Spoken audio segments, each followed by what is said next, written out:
Hi everyone, Kareen Erbe here with Broken Ground, and today I want to talk to you about the vegetable planting calendar for cold climates. So I know, well, at least here in Montana, we're in the dead of winter, but it's really important to pay attention to this now because I'll be starting some of my seeds indoors here pretty soon. So the thing to realize about vegetable planting, especially in a cold climate, is that timing is absolutely everything. It's super important. If you put your seeds in too soon, then the soil may not have warmed up enough and those seeds won't germinate or they'll rot in the soil. If you put seeds in too late, then you might not give yourself enough time for those vegetables to grow to maturity. So paying attention to your planting calendar is super important. So the first thing that you have to realize is that you need to know your last frost date and your first frost date. What are those? So your last frost date is the last possible date in early spring when you can have a killing frost. And then your first frost date is the first possible date in the fall when you can have a killing frost. And the time in between your last frost date and your first frost date is the length of your growing season. So, for example, here in the Gallatin Valley, here in Montana, our last frost date in the early spring, or early spring for us, is May 26th. And that's usually plus or minus a couple weeks.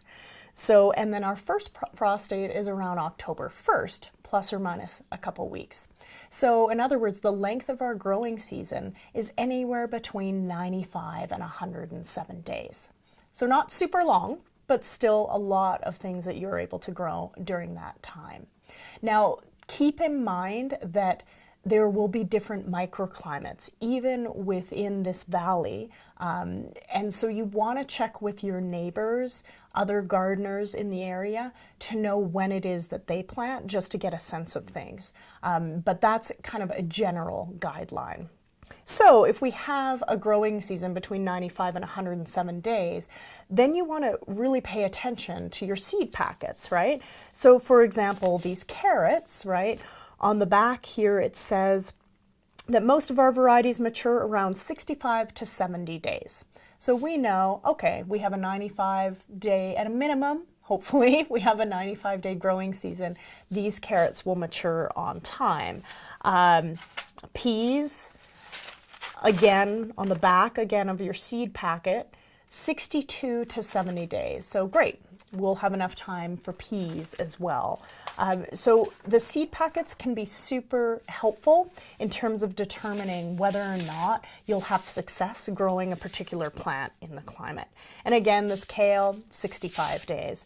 That's why you'll find that a lot of what are called your cool season crops, like peas, greens, those early season crops, lettuces, all of those things do fairly well in our climate because they have enough time to mature. Whereas tomatoes, for example, sometimes you're getting up there in the 70 to 85 days until maturity. So that's when it becomes maybe a little bit iffy as to whether or not you're going to have success with that particular vegetable. And definitely when you see something like a melon or something that takes 120 days or something like that to maturity, that's unlikely that you'll have great success with that with our shorter growing season. Or if you know that, then you know that you have to employ some kind of season extension techniques, whether it's a cold frame or a greenhouse, in order for that particular vegetable or fruit to mature on time. So those are all things to keep in mind. So really pay attention to your seed packets and what they say on the back. I always suggest, you check in before you purchase any seed packets as to whether or not you're going to have success with that. And then the other thing that I wanted to give you, and you can download it below this video, is my planting calendar. And so on this planting calendar, I have the vegetable, the seeding advice for that vegetable, whether you can sow it indoors, in other words, whether you want to start it from seed indoors, or whether you're just going to direct seed it outside. And so the difference there is that if you're going to start something from seed, you kind of baby it indoors for a time, you grow it under grow lights, and then maybe you take it out into your greenhouse. And then you have a seedling that you're then transplanting into the garden at the right time. Whereas direct seeding something is when I just take, whatever, the kale from the seed packet, and I put those seeds directly outdoors in a garden bed. So again, that's something that's really important to pay attention to. So, for example, on here, you have lettuce, for example, and the seeding advice is that you can direct seed it on May 1st, right? And then peas, again, you can direct seed them on May 1st as well. Whereas something like tomatoes, you want to start them from seed. And then on here it says sow indoors 6 to 7 weeks before the last frost.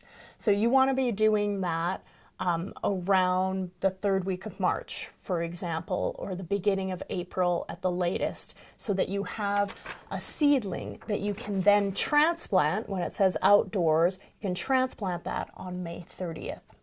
And then below here, you'll see that some of the key dates to keep in mind for our area are May 1st, May 15th, and the end of May. So May 1st, you are direct seeding things like carrots, spinach, peas, radishes, chard, kale, lettuce, parsley. So you notice you're direct seeding a lot of your cool season crops. On May 15th, you're direct seeding things like corn, potatoes, beets, and onions. And then you're transplanting at that time things like cabbage and broccoli. So when I say transplant, I mean you're taking a seedling, so you'll have a small broccoli seedling that you would have started indoors earlier, and you're planting that in the ground. And then on May 30th is when your warmer season crops go in. So things like cucumbers, squash, beans, cilantro, those you can put in directly seeded into the soil, and then you transplant things like tomatoes. And sometimes you can transplant peppers at that time, or sometimes I wait even into the 1st week of June to put things like eggplants and peppers and basil. So this is really important. I often see people trying to put out tomatoes, mid-May or even beginning of May, and you can see them out there and they're struggling because they don't like that cold environment as much. So really paying attention to this advice. Also on here on the planting calendar, I do have where it oftentimes says start from seed, or you can also direct seed it. So if something like cucumbers, for example, you can direct seed them, or you can start them from seed 3 weeks before the last frost. So, and then you can either direct seed them at the end of May, or you can transplant them at the end of May. So it depends. Sometimes with certain seedlings, you're going to get a jump start on the season if you're able to put a transplant in there versus direct seeding. So really download this planting calendar, super helpful. I still refer to it every season. And then when you're actually direct seeding, pay attention to how deep you need to seed things. And then of course, one thing I recommend is that if you're a beginner gardener, go ahead and buy or purchase those transplants, those seedlings, those tomato seedlings, those broccoli seedlings, those pepper seedlings from a local nursery or from your local farmer. And then as you get more seasoned, as you become a more seasoned gardener, you can start those things from seed. And if you want to, if you're a beginner gardener and you want to try that out, you can certainly do that. So paying attention to your planting calendar, super important. If you have any questions, please feel free to put them in the comments below, and I'll be sure to respond.